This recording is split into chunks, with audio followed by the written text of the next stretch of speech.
Assalamu alaikum. Welcome to my YouTube channel M for Mathematician. So we have discussed worked example 8 and practice now 8. So now we are going to discuss worked example 9.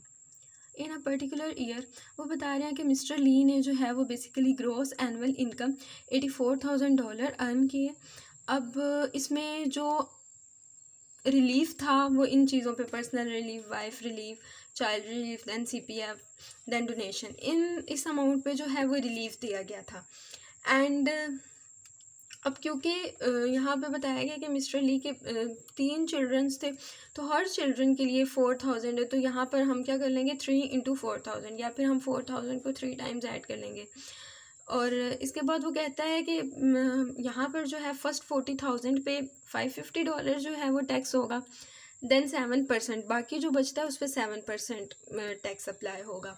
तो चलें इसको हम देख लेते हैं। सबसे पहले तो हमारे पास जो फॉर्मूला है वो क्या है, वो हमारे पास फॉर्मूला जो है वो ये है, chargeable income is equal to total income minus relief. अब ये जो रिलीफ है वो ये सारी अमाउंट है, इसको हम पहले तो ऐड कर लेते हैं कि ये कितना बनता है। तो हमारे पास $3,000 plus $2,000 plus 3 into $4,000 plus $16,800 plus $940। तो ये हमारे पास ऐसे है, क्योंकि 3 बच्चे थे तो 4,000 से 3 मल्टीप्लाई किया और हम 4,000 को 3 टाइम्स ऐड करें तो सेम ही आता है, जो हम 3 से मल्टीप्लाई करें तो आता है। Obviously these things are easy और the concept of childhood. Okay, so इनको सम किया तो हमारे पास क्या आ गया, $34,740। अब टैक्सेबल इनकम या चार्जेबल इनकम जो है उसमें से टोटल इनकम माइनस रिलीफ है। टोटल इनकम हमारे पास $84,000 था एंड $34,740 जो था वो रिलीफ था। तो सब्ट्रैक्ट किया तो मेरे पास आ गया $49,260। अब वो कहते हैं कि फर्स्ट जो 40,000 है उस पर जो टैक्स है वो $550 है, मैंने लिख लिया। देन नेक्स्ट जो मेरे पास 49,260 था तो 9,260 बच गया, इस पर 7% जो है वो टैक्स होगा। अब 7% ऑफ 9,260 तो ये मल्टीप्लाई हो जाएगा। अब परसेंटेज हटा तो डिवाइडेड बाय 100 किया, इसको सॉल्व किया तो मेरे पास क्या आ गया, $648.2। तो अब इन दोनों टैक्स को ऐड करना है, टैक्स इनकम टैक्स पेएबल इनको ऐड किया तो मेरे पास आ गया 11,098.20 और I can say $1,198.2। So now we are going to discuss practice now 9. इसमें वो कहते हैं कि मिस्टर चियोंग जो हैं उनका एनुअल इनकम जो है वो है 284,000 एंड इस $284,000 में से जो रिलीफ है उनका वो ये है। अब 4,000 पर चाइल्ड रिलीफ है एंड इनके जो मिस्टर चियोंग हैं इनके 2 बच्चे हैं, तो हम 2 इंटू 4,000 करेंगे जब हम इस रिलीफ को ऐड कर रहे होंगे। अब वो कहता है कि जो फर्स्ट 200,000 जो हैं उस पर जो इनकम उस पर जो टैक्स अप्लाई हो रहा है, इनकम टैक्स अप्लाई हो रहा है वो कितना है, वो है $20,750। और वह कहता है कि बाकी जो रेस्ट ऑफ अमाउंट है उस पर जो टैक्स रेट है वो कितना है, यस बाकी अमाउंट पे टैक्स है 18%। तो हमने income tax payable find out करना है। अगेन मेरे पास वही फॉर्मूला है, इनकम टैक्स पेएबल या चार्जेबल इनकम दोनों सेम ही चीज़ें हैं, टोटल इनकम माइनस रिलीफ। तो अब सबसे पहले तो हम रिलीफ्स को ऐड कर लेते हैं। ये मेरे पास टोटल रिलीफ आ गया, पहले 3,000 देन 2 इंटू 4,000 क्योंकि मिस्टर चोंग के 2 बच्चे थे। देन ये आ रहा है 28,500 देन $3,500। ये हमारे पास क्या हो गया जी, रिलीफ हो गया। देन चार्जेबल इनकम जो है वो total income minus relief. Total income ये थी हमारे पास $284,000, इसमें से रिलीफ को सब्ट्रैक्ट किया तो मेरे पास आ गया $241,000। अब यहाँ पे फर्स्ट जो था 200,000 उस पर ये टैक्स था गिवन था। देन अब हम अगर 200,000 में से 241,000 में से अगर हम ये वाली अमाउंट सब्ट्रैक्ट करते हैं तो पीछे हमारे पास 41,000 बचता है। अब इस 41,000 पे 18% डिस्काउंट है। अब ये परसेंटेज हटाया तो ये डिवाइडेड बाय 100 हो गया और ये मल्टीप्लाई इससे हो रहा है। अब ये कैंसलेशन वगैरह की या कैंसलेशन के बगैर हम 18 डिवाइडेड बाय 100 कर लें अगर तो 0.18 आ जाता है और इसको जब इससे मल्टीप्लाई करेंगे तो हमारे पास आ जाएगा $7,380। सो अब हमारे पास ये और ये वाला दोनों फर्स्ट और नेक्स्ट वाले के जो टैक्स है, टैक्स एबल इनकम, उसको ऐड करेंगे और इनकम टैक्स पेएबल इसको ऐड किया तो हमारे पास आ गया,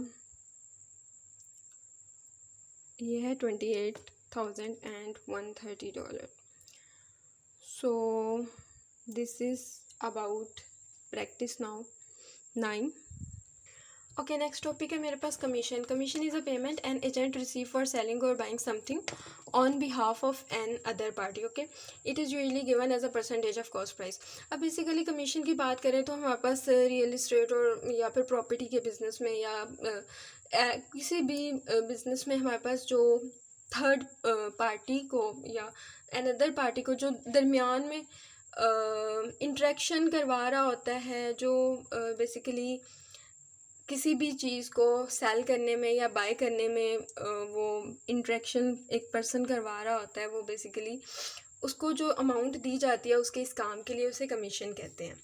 अब बेसिकली हमारे पास वर्क एग्जांपल 10 है, इसको हम सॉल्व करते हैं और हम देखते हैं हमारा कॉन्सेप्ट मज़ीद कमीशन के रिलेटेड क्लियर होगा। अब वो कहता है कि एक जो प्रॉपर्टी एजेंट है वो एक हाउस को सेल करवाता है और वो कितने में करवाता है, $320,000 में, और इसमें से वो 1.5% जो है ना वो कमीशन रिसीव करता है। तो हमने अमाउंट ऑफ कमीशन, अब परसेंटेज कमीशन दी हुई है, अमाउंट ऑफ कमीशन जो वो रिसीव कर रहा है वो हमने फाइंड आउट करनी है। अब मेरे पास जो फॉर्मूला है इस वर्क एग्जांपल को देखें, अगर amount of commission the agent receive is equal to 1.5% of that amount जिस पे वो घर सेल कर रहा है, तो इसको जब हम लिखेंगे तो ये 1.5 इंटू $320,000 हो जाएगा। अब यहाँ पर जो 1.5% है तो ये हटाया तो डिवाइडेड बाय 100। और इसको सॉल्व किया तो हमारे पास क्या आ जाता है, $4,800। अब इसी फॉर्मूले को देखें तो हमारे पास इसी मेथड को देखें तो हमारे पास ये फॉर्मूला नहीं बनता, amount of commission is equal to commission in percent multiply by selling price. तो इसी फॉर्मूले को आप याद कर लें एंड फिर जो है हम इसको यूज़ करते हुए ये प्रैक्टिस नाउ डिस्कस करते हैं। अब प्रैक्टिस नाउ ये जो क्वेश्चन नंबर 1 है ये as it is worked example 10 की तरह ही है। वो कहता है कि ना जो सेलिंग प्राइस है वो क्या है, $528,000 है। अब इसमें से कमीशन की परसेंटेज 2% है, तो अमाउंट ऑफ कमीशन जो रिसीव कर रहा है वो क्या है, अमाउंट। अब यही फॉर्मूला यूज़ करेंगे हम, तो चलें इसको देखते हैं। अच्छा, मेरे पास फॉर्मूला था amount of commission, commission in percent और मल्टीप्लाई बाय सेलिंग प्राइस, तो वही हो गया। कमीशन इन परसेंट 2% था, सेलिंग प्राइस ये थी, तो परसेंट हटाया डिवाइडेड बाय 100 हो गया। इसको हमने इसके साथ 2 डिवाइडेड बाय 100 किया तो 0.02 मल्टीप्लाई हो रहा था, ये इसको सॉल्व किया तो हमारे पास ये आंसर आ गया। अब क्वेश्चन नंबर 2 देखते हैं इसका। अच्छा, अब क्वेश्चन नंबर 2 में वो कहता है कि 3.5% जो है वो कमीशन इन परसेंटेज है। अब वो कहता है कि जो कमीशन वो रिसीव कर रहा है वो है $25,375। तो हमने सेलिंग प्राइस फाइंड आउट करनी है, यानी अमाउंट ऑफ कमीशन भी गिवन है, कमीशन इन परसेंटेज भी गिवन है, फाइंड क्या करना है, सेलिंग प्राइस। तो चले इसके देखते हैं। ओके, सो फॉर्मूला था मेरे पास, मैंने फॉर्मूले में वैल्यू पुट की, मेरे पास अमाउंट ऑफ कमीशन ये गिवन थी, परसेंट कमीशन इन परसेंट 3.5% था, मुझे सेलिंग प्राइस फाइंड आउट करनी थी, परसेंट हटा डिवाइडेड बाय 100 हो गया, यहाँ पर ये अमाउंट जो गिवन थी वो पुट कर दी। अब ये आ गया 0.035, सेलिंग प्राइस फाइंड करनी है, इसे ऐसे ही रहने देंगे। अब यहाँ पे मल्टीप्लाई हो रहा है, ये यहाँ पे आके डिवाइड हो जाएगा, तो मेरे पास इसको सॉल्व करेंगे तो मेरे पास आ जाएगा 725,000 और ये है सेलिंग प्राइस। तो बेसिकली ये थी हमारे पास practice now 10। Okay, take good care of yourselves. हम इंशाल्लाह नेक्स्ट वीडियो में एक्सरसाइज 3B डिस्कस करेंगे।